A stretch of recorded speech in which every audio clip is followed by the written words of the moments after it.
Hello, um, I'm back. Welcome to chapter 8 of The Hobbit. We're going to read this one. It's called Flies and Spiders. And if you'll remember, Gandalf left Bilbo and the dwarves last time, and he told them, goodbye, be good, take care of yourselves, and don't leave the path. But the dwarves kind of gave him a a grumpy goodbye back. But they're about to enter Mirkwood Forest. So here we go. Chapter 8, Flies and Spiders. They walked in single file. The entrance to the path was like a sort of arch leading into a gloomy tunnel made by two great trees that linked together, too old and strangled with ivy and hung with lichen to bear more than a few blackened leaves. The path itself was narrow and wound in and out among the tree trunks. Soon the light at the gate was like a little bright hole far behind, and the quiet was so deep that their feet seemed almost to thump along while all the trees leaned over them and listened. As their eyes became used to the dimness, they could see a little way to either side in a sort of darkened green glimmer.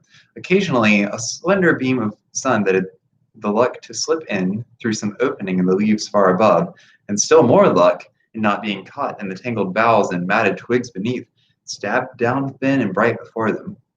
But this was seldom, and it soon ceased altogether. There were black squirrels in the wood. As Bilbo's sharp, inquisitive eyes got used to seeing things, he could catch glimpses of them, whisking off the path and scuttling behind tree trunks. There were queer noises, too, grunts, scufflings, and hurryings in the undergrowth, and among the leaves that lay piled endlessly thick in places on the forest floor. But what made the noises he could not see. The nastiest things they saw were the cobwebs, dark, dense cobwebs, with threads extraordinarily thick, often stretched from tree to tree or tangled in the lower branches on either side of them. There were none stretched across the path, but whether it became because some magic kept it clear, or for what other reason they could not guess. It was not long before they grew to hate the forest as heartily as they hated the tunnels of the goblins, and it seemed to offer even less hope of any ending. But they had to go on, long after they were sick for a sight of the sun and of the sky, and longed for the feel of wind on their faces. There was no movement of air under the forest roof, and it was everlastingly still and dark and stuffy. Even the dwarves felt it, who were used to tunneling and lived at times for long whiles without the light of the sun. But the hobbit, who liked holes to make a house in, but not to spend summer days in, felt that he was being slowly suffocated. The nights were the worst. They became pitch dark, not what you call pitch dark, but really pitch. So black, you could really see nothing. Bilbo tried flapping his hand in front of his nose, but he could see not at all. Well, perhaps it is not true to say that they could see nothing. They could see eyes.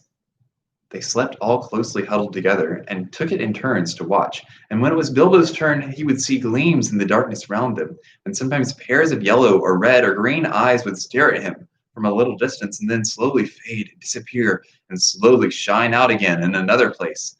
And sometimes they would gleam down from the branches just above him, and that was most terrifying. But the eyes that he liked the least were the horrible pale bulbous sort of eyes. Insect eyes, he thought. Not animal eyes, only they are much too big. Although it was not yet very cold, they tried lighting watchfires at night, but they soon gave that up. It seemed to bring hundreds and hundreds of eyes all around them, though the creatures, whatever they were careful never to let their bodies show in the little flicker of the flames. Worse still, it brought thousands of dark gray and black moths, some nearly as big as your hand, flapping and whirring round their ears. They could not stand that, nor the big, huge bats, black as a top hat, either. So they gave up fires and sat at night and dozed in the enormous, uncanny darkness. All this went on for what seemed to the hobbit ages upon ages, and he was always hungry, for they were extremely careful with their provisions. Even so, as days followed days, and still the forest seemed just the same. They began to get anxious. The food would not last forever. It was, in fact, already beginning to get low. They tried shooting at the squirrels, and they wasted many arrows before they managed to bring one down on the path. But when they roasted it, it proved horrible to taste, and they shot no more squirrels. They were thirsty too, for they had none too much water, and in all the time they had seen neither spring nor stream. This was their state when one day they found their path blocked by a running water. It flowed fast and strong, but not very wide across the way, and it was black, or looked it in the gloom.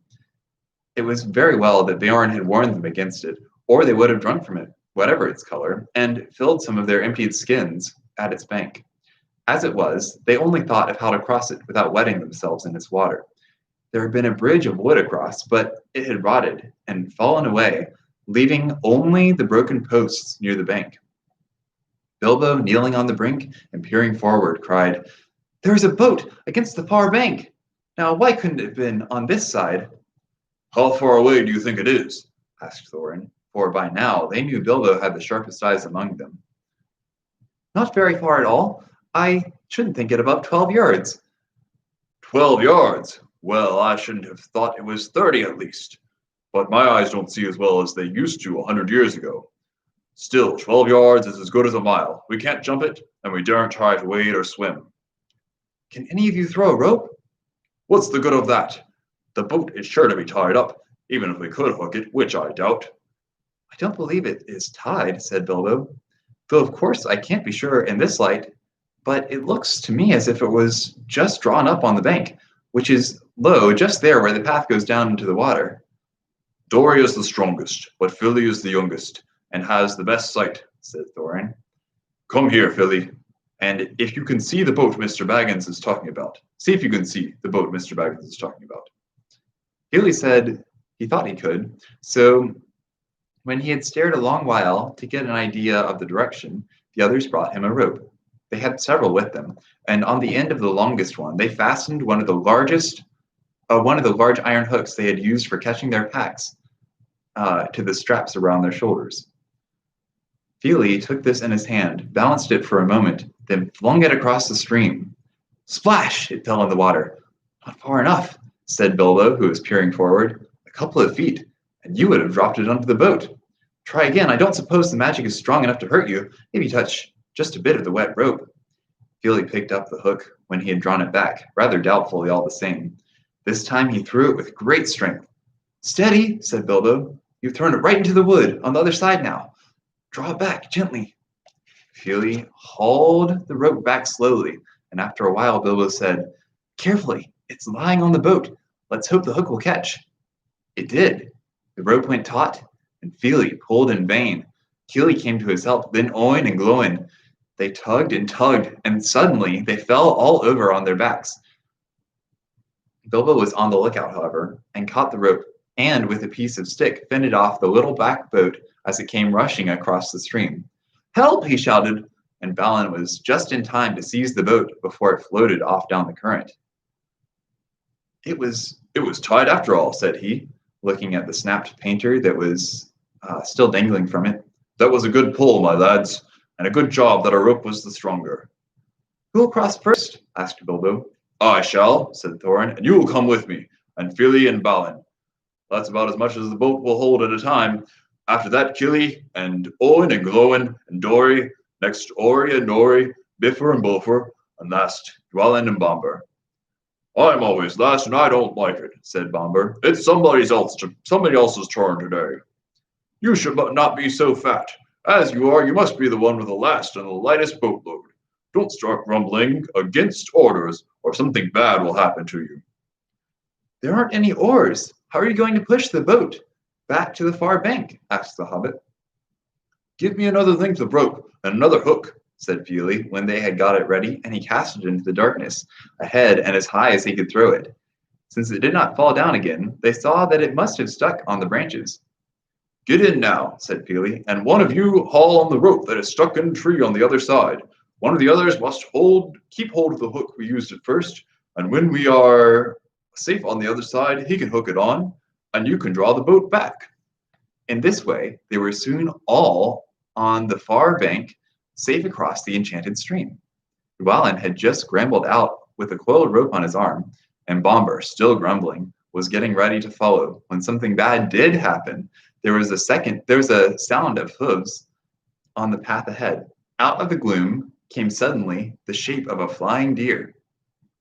It charged into the dwarves and bowled them over, then gathered itself for a leap. High it sprang and cleared the water with a mighty jump, but it did not reach the other side in safety.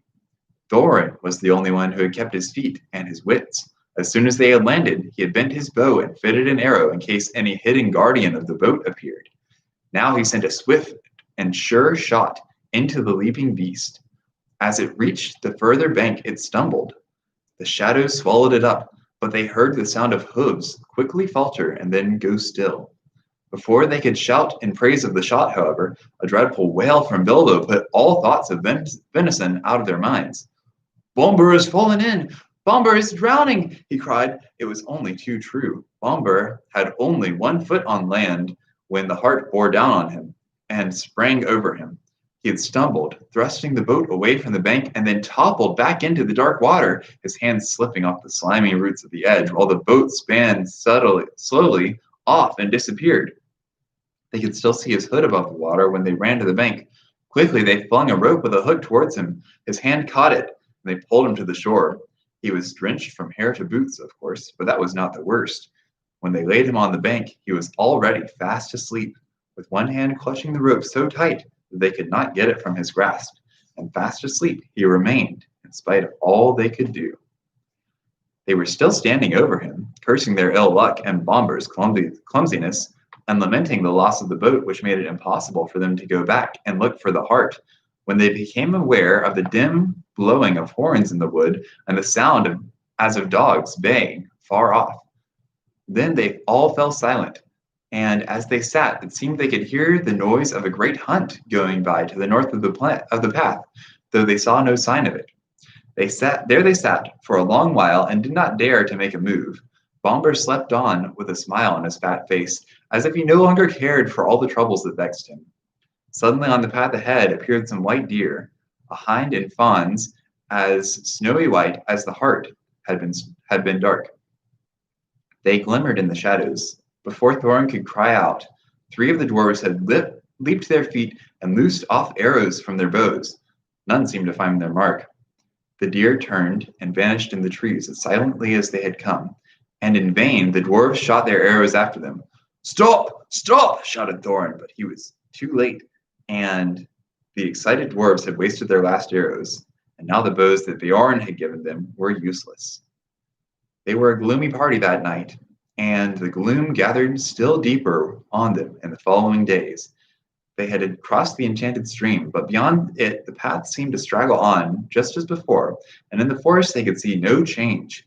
Yet, if they had known more about it and considered the meaning of the hunt and the white deer that had appeared on their path, they would have known that they were drawing at last towards the eastern edge, and would soon have come, if they had kept up their courage and their hope, to thinner trees and places where the sunlight came again. But they did not know this, and they were burdened with the heavy body of Bomber, which they had to carry along with them as best they could, taking the wearisome task in turns of 4 each, while the others shared their packs. If these had not become all too light in the last few days, they never would have managed it. But a slumbering and smiling Bomber was a poor exchange for packs filled with food, however heavy. In a few days, a time came when there was practically nothing left to eat or to drink. Nothing wholesome could they see growing in the wood, only funguses and herbs with pale leaves and an unpleasant smell. About 4 days from the enchanted stream, they came to a part where most of the trees were beeches. They were at first inclined to be cheered by the change, but here there was no undergrowth and the shadow was not so deep. There was a greenish light about them, and in places they could see some distance to either side of the path. Yet the light only showed them endless lines of straight gray trunks, like the pillars of some huge twilight hall. There was a breath of air and a noise of wind, but it had a sad sound. A few leaves came rustling down to remind them that outside autumn was coming on. Their feet ruffled among the dead leaves of countless other autumns that drifted over the banks of the path from the deep red carpets of the forest. Still, Bomber slept, and they grew very weary. At times they heard disquieting laughter. Sometimes there was singing in the distance too. The laughter was the laughter of fair voices, not of goblins, and the singing was beautiful, but it sounded eerie and strange, and they were not comforted. Rather, they hurried on from those parts with what strength they had left. 2 days later, they found their path going downwards, and before long, they were in a valley filled almost entirely with a mighty growth of oaks. "Is there no end to this accursed forest?" said Thorn. "Somebody must climb a tree and see if he can get his head above the roof and have a look round. The only way is to choose the tallest tree that overhangs the path." Of course, that somebody meant Bilbo. They chose him because, to be of any use, the climber must get his head above the topmost leaves, and so he must be light enough for the highest and slenderest branches to bear him.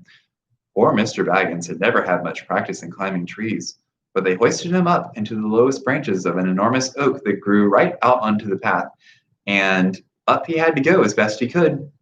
He pushed his way through the tangled twigs with many a slap in the eye, and he was greened and grimed from the old bark of the greater boughs. More than once he slipped and caught himself just in time, and at last, after a dreadful struggle in a difficult place where there seemed to be no convenient branches at all, he got near the top. All the time he was wondering whether there were spiders in the tree and how he was going to get down again except by falling. In the end, he poked his head above the roof of leaves, and then he found spiders all right, but they were only small ones of ordinary size, and they were after the butterflies. Bilbo's eyes were nearly blinded by the light. He could hear the dwarfs shouting up at him from far below, but he could not answer, only hold on and blink. The sun was shining brilliantly, and it was a long while before he could bear it. When he could, he saw all around him a sea of dark green ruffled here and there by the breeze, and there were everywhere hundreds of butterflies. I expect they were a kind of purple emperor, a butterfly that loves the tops of oak woods. But these were not purple at all. They were a dark, dark velvety black without any markings to be seen. He looked at the black emperors for a long time and enjoyed the feel of the breeze in his hair and on his face. But at length, the cries of the dwarves, who were now simply stamping with impatience down below, reminded him of his real business. It was no good. Gaze as much as he might, he could see no end to the trees and the leaves in any direction. His heart, that had been lightened by the sight of the sun and the feel of the wind, sank back into his toes. There was no food to go back to down below. Actually, as I have told you, they were not far off the edge of the forest, and if Bilbo had had the sense to see it, the tree that he had climbed, though it was tall in itself, was standing near the bottom of a wide valley, so that from its top the trees seemed to swell up all around like the edges of a great bowl, and he could not expect to see how far the forest lasted. Still, he did not see this, and he climbed down full of despair. He got to the bottom again at last, scratched, hot, and miserable, and he could not see anything in the gloom below when he got there. His report soon made the others as miserable as he was. "The forest goes on and on forever and ever and ever in all directions. Whatever should we do? And what is the use of sending a hobbit?" they cried as if it was his fault. They did not care tuppence about the butterflies, and were only made more angry when he told them of the beautiful breeze, which they were too heavy to climb up and feel. That night, they ate their very last scraps and crumbs of food, and the next morning when they woke, the first thing they noticed was that they were still gnawingly hungry, and the next thing was that it was raining, and that here and there the drip of it was dropping heavily on the forest floor. That only reminded them that they were also parchingly thirsty. Without doing anything to relieve them, you cannot quench a terrible thirst by standing under giant oaks waiting for a chance drip to fall on your tongue. The only scrap of comfort came expectedly from Bomber. He woke up suddenly and sat up scratching his head. He could not make out where he was at all, nor why he felt so hungry, for he had forgotten everything that had happened since they started their journey that May morning long ago. The last thing that he remembered was the party at the Hobbit's house, and they had a great difficulty in making him believe their tale of the many adventures they had had since. When he heard that there was nothing to eat, he sat down and wept, for he felt very weak and wobbly in the legs. "Why did I ever wake up?" he cried. "I was having such beautiful dreams. I dreamed I was walking in a forest rather like this one, only lit with torches and on the trees and lamps swinging from the branches and fires burning on the ground, and there was a great feast going on forever. A woodland king was there, with a crown of leaves, and there was a merry singing, though I could not count or describe the things that there were to eat or drink. You need not try, said Thorn. In fact, if you can't talk about something else, you had better be silent. We are quite annoyed enough with you as it is. If you hadn't waked up, we should have left you to your idiotic dreams in the forest. You are no joke to carry, even after weeks of short commons. There was nothing now to be done but tighten the belts around their empty stomachs, hoist their empty sacks and packs, and trudge along the track without any great hope of ever getting to the end before they lay down and died of starvation. This they did all that day, going very slowly and wearily, while Bomber kept on wailing that his legs would not carry him and he wanted to lie down and sleep. No, you don't, they said. Let your legs take their share. We have carried you far enough. All the same, he suddenly refused to go a step further and flung himself on the ground. Go on if you must, he said. I'm just going to lie here and sleep and dream of food if I can't get it any other way. I hope I never wake up again. At that moment, Balin, who was a little way ahead, called out, What was that? I thought I saw a twinkle of light in the forest. They all looked, and a longish way off, it seemed, they saw a red twinkle in the dark. Then another, and another sprang out beside it. Even Bomber got up, and they hurried along then, not caring if it was trolls or goblins. The light was in front of them, and to the left of the path, and when at last they had drawn level with it, it seemed plain that torches and fires were burning under the trees, but it was a good way off their track. It looks as if my dreams were coming true, gasped Bomber, puffing up from behind. He had wanted to rush straight off into the woods after the lights, but the others remembered only too well the warnings of the wizard and of Beorn. A feast would be no good if we never got back alive from it, said Thorin. But without a feast we shan't remain alive much longer anyway, said Bomber, and Bilbo heartily agreed with him. They argued about it backwards and forwards for a long while, until they agreed at length to send out a couple of spies to creep near the lights and find out more about them. But then they could not agree on who was to be sent. No one seemed anxious to run the chance of being lost and never finding his friends again. In the end, in spite of warnings, hunger decided them, because Bomber kept describing all the good things that there were to be eaten, according to his dream, in the woodland feast, and so they all left the path and plunged into the forest together. After a good deal of creeping and crawling, they peered around the trees and looked into a clearing where some trees had been felled and the ground leveled. There were many people there, elvish-looking folk, all dressed in green and brown, and sitting on sawn rings of felled trees in a great circle. There was a fire in their midst, and there were torches fastened to some of the trees round about. But most splendid sight of all, they were eating and drinking and laughing merrily. The smell of roast meats was so enchanting that, without waiting to consult one another, every one of them got up and scrambled forward into the ring with one idea of begging for some food. No sooner had they stepped into the clearing than all the lights went out, as if by magic. Somebody kicked the fire, and it went up in rockets of glittering sparks and vanished.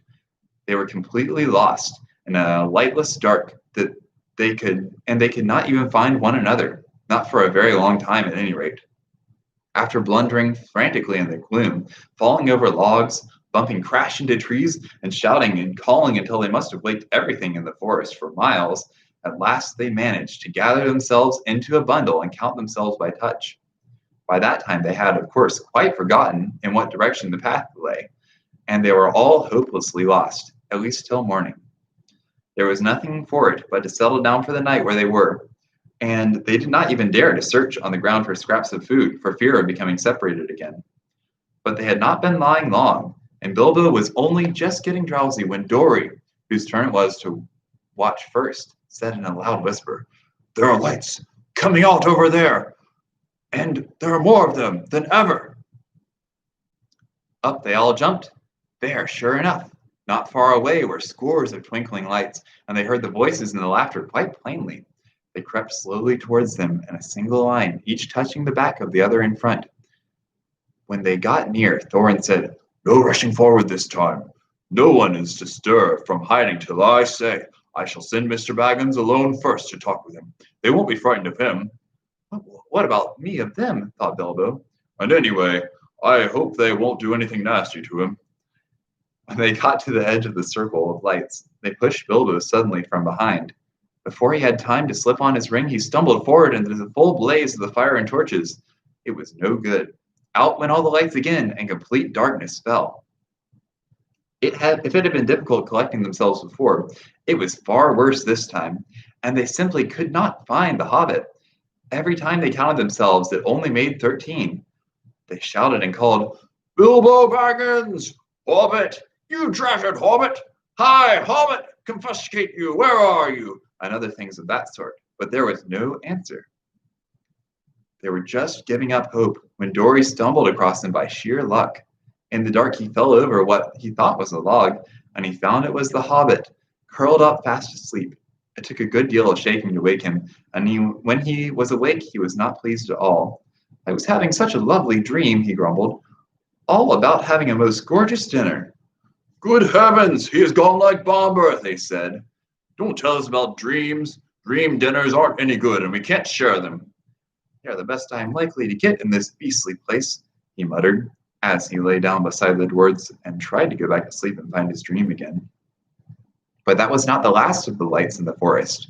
Later, when the night must have been getting old, Keely, who was watching then, came and roused them all, saying, There's a regular blaze of light begun not far away. Hundreds of torches and many fires must have been lit suddenly and by magic.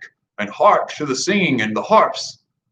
After lying and listening for a while, they found they could not resist the desire to go nearer and try once more to get help. Up they got again, and this time the result was disastrous. The feast they now saw was greater and more magnificent than before, and at the head of a long line of feasters sat a woodland king with a crown of leaves upon his golden hair, very much as Bomber had described the figure in his dream.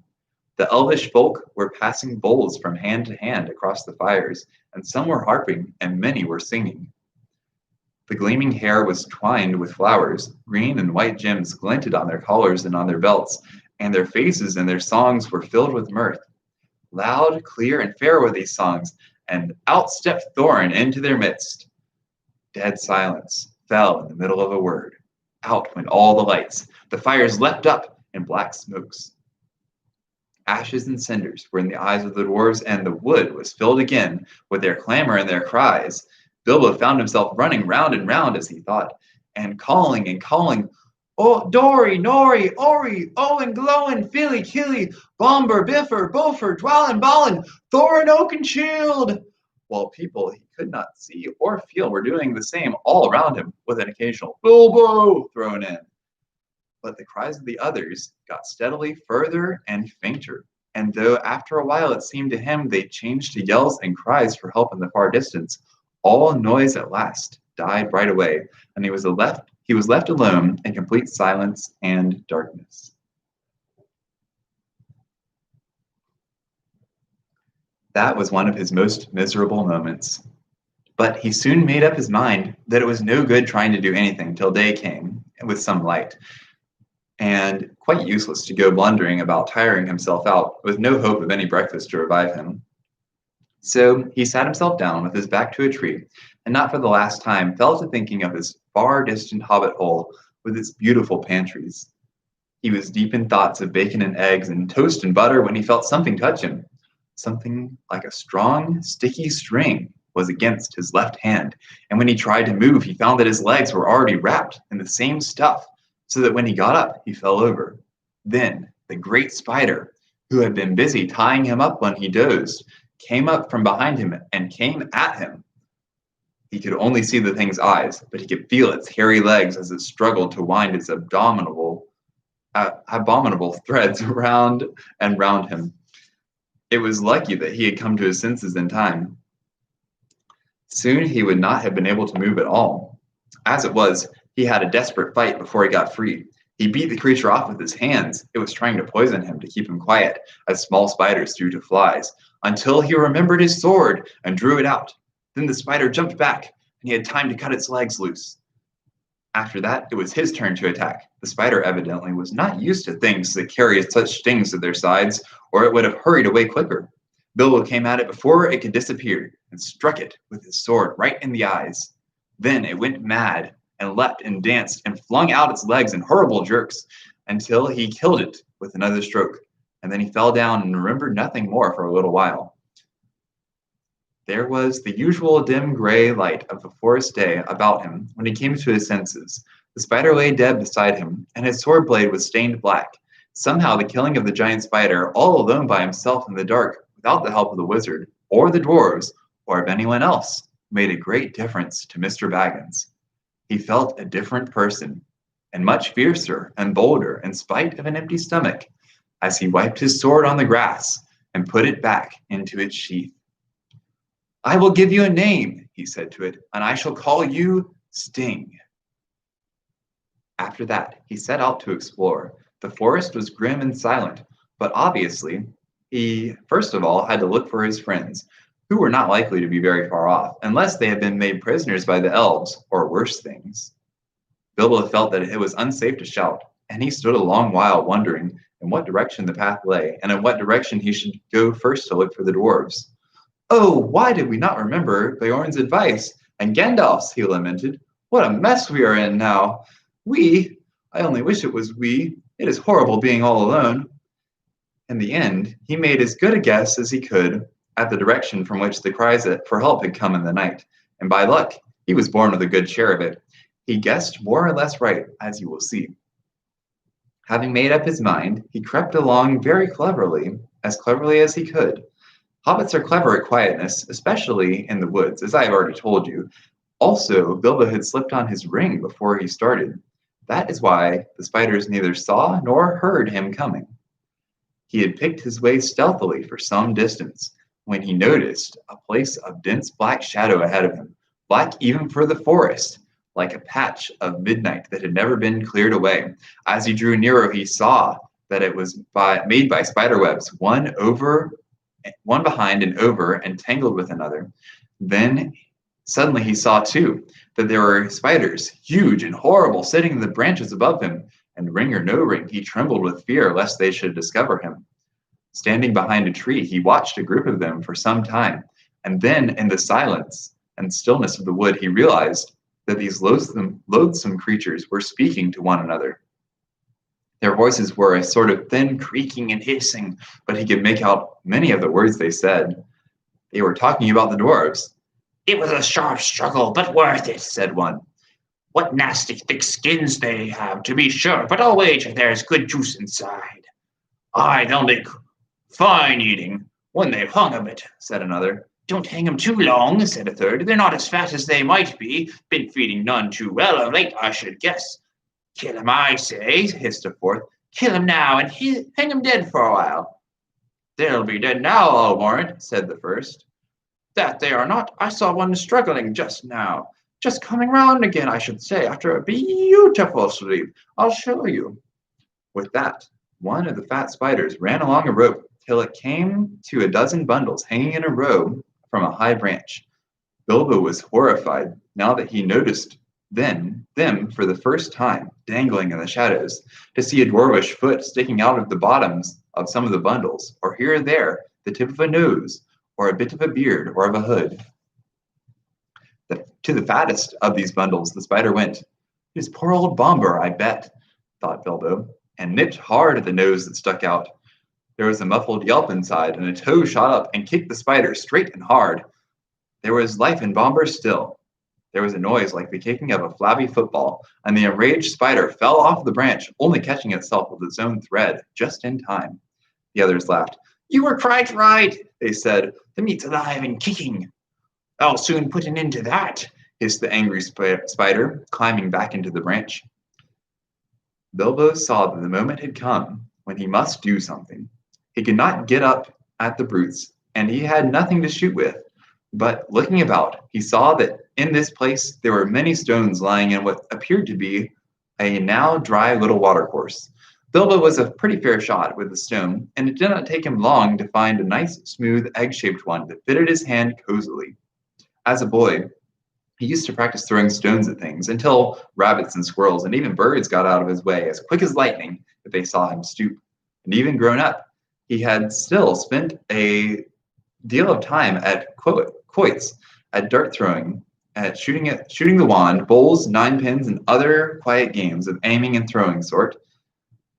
Indeed, he could do lots of things besides blowing smoke rings, asking riddles, and cooking that I haven't had time to tell you about. There is no time now. While he was picking up stones, the spider had reached Bomber, and soon he would have been dead. At that moment, Bilbo threw. The stone struck the spider plunk on the head, and it dropped senseless off the tree, flopped to the ground, with all its legs curled up. The next stone went whizzing through a big web, snapping its cords and taking off the spider sitting in the middle of it. Whack! Dead. After that, there was a deal of commotion in the spider colony, and they forgot the dwarves for a bit, I can tell you. They could not see Bilbo, but they could make a good guess at the direction from which the stones were coming. As quick as lightning, they came running and swinging towards the Hobbit, flinging out their long threads in all directions till the air seemed full of waiting snares. Bilbo, however, suddenly slipped away to a different place.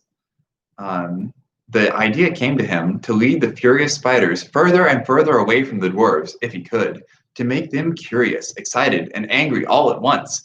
When about 50 had gone off to the place where he had stood before, he threw some more stones at these, and at others that had stopped behind. Then dancing among the trees, he began to sing a song to infuriate them and bring them all after him, and also to let the dwarves hear his voice. This is what he sang.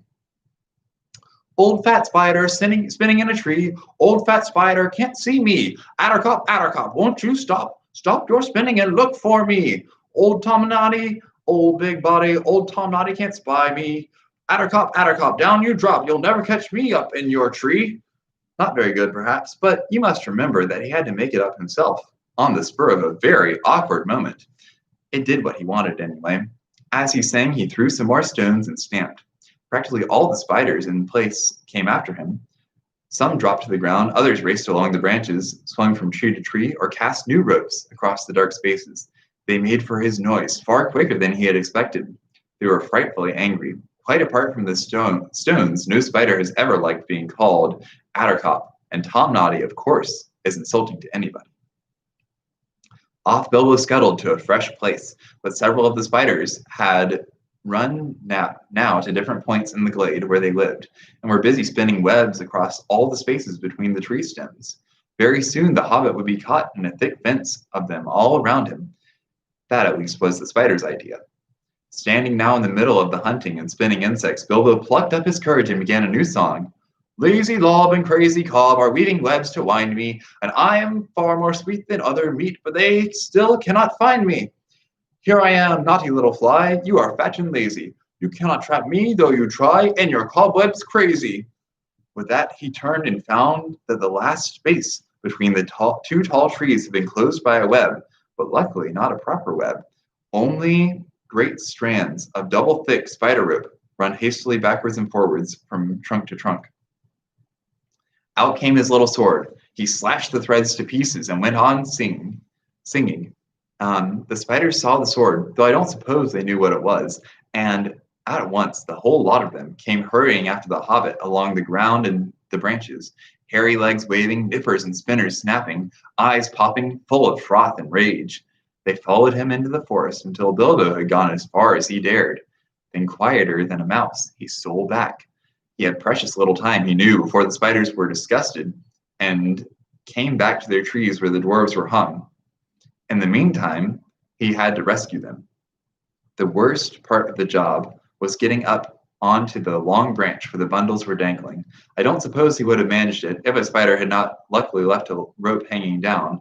With its help, though, it stuck to his hand and hurt him, and he scrambled up, only to meet an old, slow, wicked, fat-bodied spider who had remained behind to guard the prisoners and had been busy pinching them to see which was the juiciest to eat. It had thought of starting the feast while the others were away, but Mr. Baggins was in a hurry, and before the spider knew what was happening, it felt his sting and rolled off the branch dead. Bilbo's next job was to loose a dwarf. What was he to do? If he cut the string which hung him up, the wretched dwarf would tumble thump to the ground a good way below. Wriggling along the branch, which made all the poor dwarves dance and dangle like ripe fruit. He reached the first bundle. Feely or Killy, he thought, by the tip of a blue hood sticking out of the top. Most likely Feely, he thought, by the tip of a long nose poking out of the winding threads.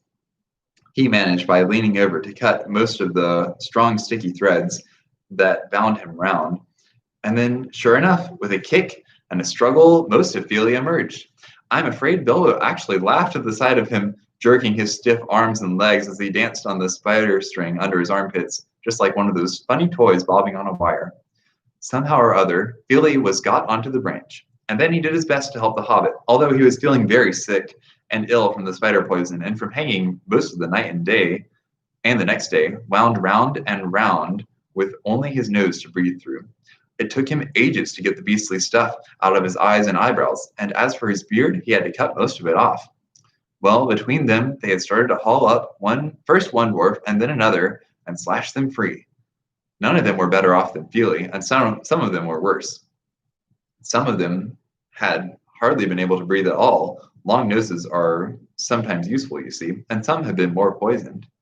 In this way, they rescued Keely, Biffer, Bofer, Dory, and Nori. Poor old Bomber was so exhausted, he was the fattest, and had constantly been pinched and poked, that he just rolled off the branch and fell plop to the ground, fortunately onto some leaves, and lay there. But there were still 5 dwarves hanging at the end of the branch when the spiders began to come back, more full of rage than ever. Bilbo immediately went to the end of the branch nearest to the tree trunk and kept back those that crawled up. He had taken off his ring when he rescued Feely and forgotten to put it back on again. So now they all began to sputter and hiss. Now we see you, you nasty little creature. We will eat you and leave your bones and skin hanging on a tree. Oh, he's got a sting, has he? Well, we'll get him all the same, and then we'll hang him downwards, head downwards, for a day or two. While this was going on, the other dwarves were working at the rest of the captives, cutting at the threads with their knives. Soon all would be free, though it was not clear what would happen after that.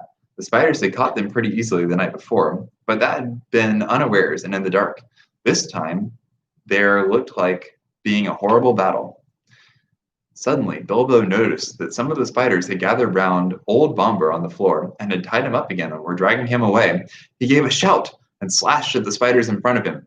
They quickly gave way, and he scrambled and fell down the tree right into the middle of those on the ground. His little sword was something new in the way of stings for them. How it darted to and fro! It shone with delight as he stabbed them. Half a dozen were killed before the rest drew off and left Bomber to Bilbo. Come down, he shouted to the dwarves on the branch. Don't stay up there and be netted, for he saw spiders swarming up all the neighboring trees and crawling along the boughs above the heads of the dwarves. Down the dwarves scrambled or jumped or dropped, 11 all in a heap, most of them very shaky and little use on their legs.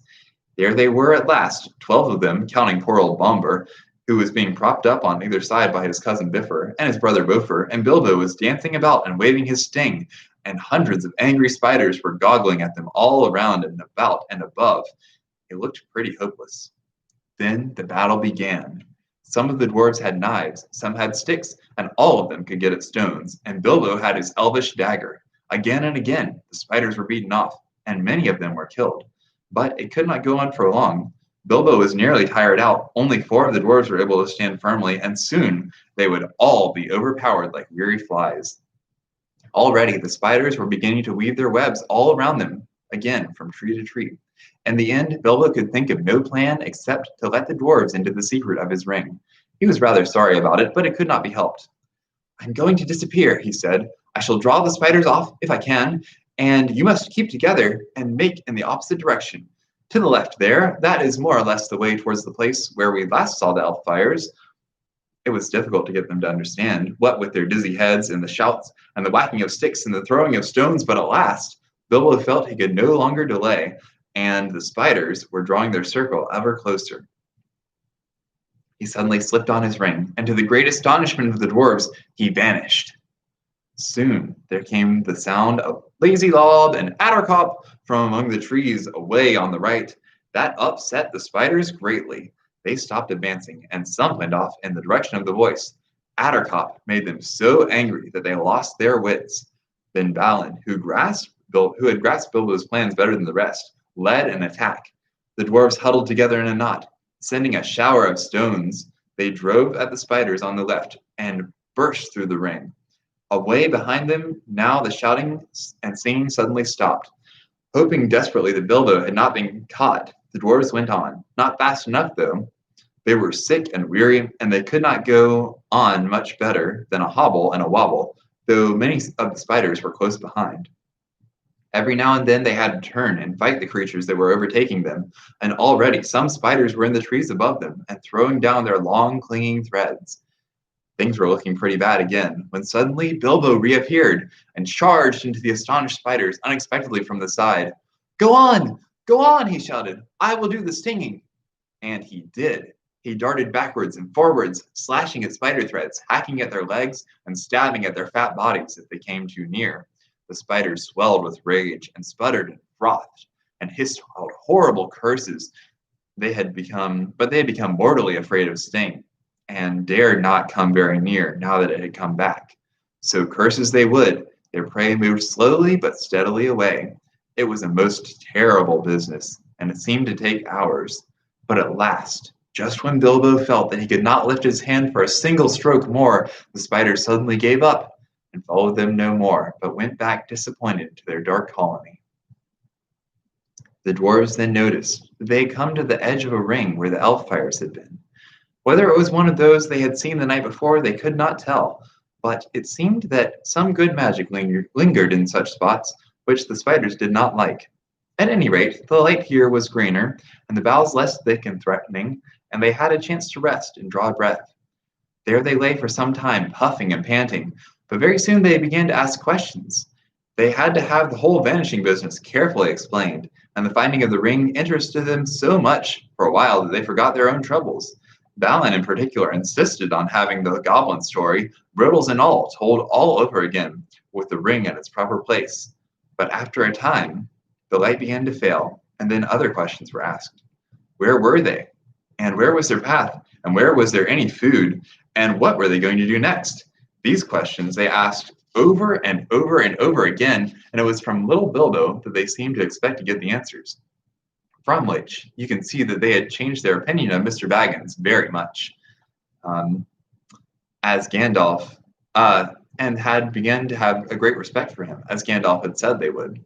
Indeed, they had really expected him to think of some wonderful plan for helping them, and were not merely grumbling. They knew only too well that they would soon all have been dead if it had not been for the Hobbit, and they thanked him many times. Some of them even got up and bowed to the ground right before him, though they fell over with the effort and could not get up on their legs again for some time. Knowing the truth about the vanishing did not lessen their opinion of Bilbo at all, for they saw that he had some wits, as well as luck and a magic ring, and all three are very useful possessions. In fact, they praised him so much that Bilbo began to feel that there was really something of a bold adventurer about himself after all, though he would have felt a lot bolder still if there had been anything to eat. But there was nothing at all, and none of them were fit to go and look for anything, or to search for the lost path. The lost path! No other idea would come into Bilbo's tired head. He just sat there and staring in front of him at the endless trees, and after a while, they all fell silent again. All except Balin. Long after the others had stopped talking and shut their eyes, he kept on muttering and chuckling to himself. Gollum, well, I'm blessed. So that's how he sneaked past me, is it? Now I know. Just crept right along quietly, did you, Mr. Baggins? Buttons all over the doorstep. Good old Bilbo. Bilbo. Bilbo. Oh, oh, oh. And then he fell asleep, and there was a complete silence for a long while. All of a sudden, Dwalin opened an eye and looked round them. Where is Thorin? He asked. It was a terrible shock. Of course, there were only 13 of them, 12 dwarves and the Hobbit. Where indeed was Thorin? They wondered what evil fate had befallen him, magic or dark monsters, and shuddered as they lay lost in the forest. There they dropped off, one by one, into uncomfortable sleep, full of horrible dreams as the evening wore into black night. And there we must leave them for the present, too sick and weary to set guards or to take turns at the watching. Thorin had been caught much faster than they had. You remember Bilbo falling like a log into sleep as he stepped into the circle of light. The next time, it had been Thorin who stepped forward, and as the lights went out, he fell like a stone, enchanted. All the noise of the dwarves lost in the night, their cries as the spiders caught them and bound them, and all the sounds of battle the next day had passed over him unheard. Then the wood elves had come to him and bound him and carried him away. The feasting people were wood elves, of course. These are not wicked folk. If they have a fault, it is distrust of strangers. Though their magic was strong, even in those days they were wary. They differed from the high elves of the west, and were more dangerous and less wise.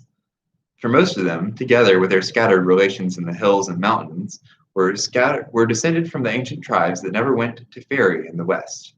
There, the light elves and the deep elves and the sea elves went and lived for ages and grew fairer and wiser and more learned, and invented their magic and their cunning craft in the making of beautiful and marvelous things before some came back into the wide world. In the wide world, the wood elves lingered in the twilight of our sun and moon, but loved best the stars, and wandered in the great forest that grew tall in the lands that are now lost. They dwelt most often by the edges of the woods, from which they could escape at times to hunt, or to ride and run over the open lands by moonlight or starlight, and after the coming of men, they took ever more and more to the gloaming and the dusk. Still elves they were and remain, and that is good people. In a great cave, some miles within the edge of Mirkwood, on its eastern side, there lived at this time their greatest king. Before his huge doors of stone, a river ran out of the heights of the forest and flowed on and out into the marshes of the feet of the high wooded lands. This great cave, from which countless smaller ones opened out on every side, wound far underground and had many passages and wide halls, but it was lighter and more wholesome than any goblin dwelling, and neither so deep nor so dangerous. In fact, the subjects of the king mostly lived and hunted in the open woods, and had houses or huts on the ground and in the branches. The beeches were their favorite trees. The king's cave was his palace, and the strong place of his treasure, and the fortress of his people against their enemies. It was also the dungeon of his prisoners. So to the cave they dragged Thorin, not too gently, for they did not love dwarves, and thought he was an enemy. In the ancient days, they had had wars with some of the dwarves, whom they had accused of stealing their treasure. It is only fair to say that the dwarves gave a different account, and said that they only took what was their due, for the elf king had bargained with them to shape his raw gold and silver, and had afterwards refused to give them their pay. If the elf king had a weakness, it was for treasure, especially for silver and white gems. Though his hoard was rich, he was ever eager for more, since he had not yet as great a treasure as the other elf lords of old. His people neither mined nor worked metals or jewels, nor did they bother much with the trade or with the tilling of the earth. All this was well known to every dwarf, though Thorin's family had had nothing to do with the old quarrel I have spoken of. Consequently, Thorin was angry at their treatment of him when they took their spell off of him, and he came to his senses. And also he was determined that no word of gold or jewels should be dragged out of him. The king looked sternly on Thorin when he was brought before him, and asked him many questions, but Thorin would only say that he was starving. "Why do you and your folk 3 times try to attack my people at their merrymaking?" asked the king. "We did not attack them," answered Thorin. "We came to beg because we were starving." "Where are your friends now, and what are they doing?" "I don't know, but I expect starving in the forest." "What were you doing in the forest?" "Looking for food and drink, because we were starving." "But what brought you into the forest at all?" asked the king angrily. At that, Thorin shut his mouth and would not say another word. "Very well," said the king. "Take him away and keep him safe until he feels inclined to tell the truth, even if he waits 100 years. Then the elves put thongs on him and shut him in one of the inmost caves with strong wooden doors and left him. They gave him food and drink, plenty of both, if not very fine, for the wood elves are not goblins, and were reasonably well behaved, even to their worst enemies. And when they captured them, the giant spiders were the only living things they had no mercy upon. There in the king's dungeon, poor Thorin lay. After he had got over his thankfulness for bread and meat and water, he began to wonder what had become of his unfortunate friends. It was not very long before he discovered, but that belongs to the next chapter, and the beginning of another adventure in which the Hobbit again showed his usefulness. That's the end of chapter 8. Next week, we're going to read chapter 9, Barrels Out of Bond. Have a good week.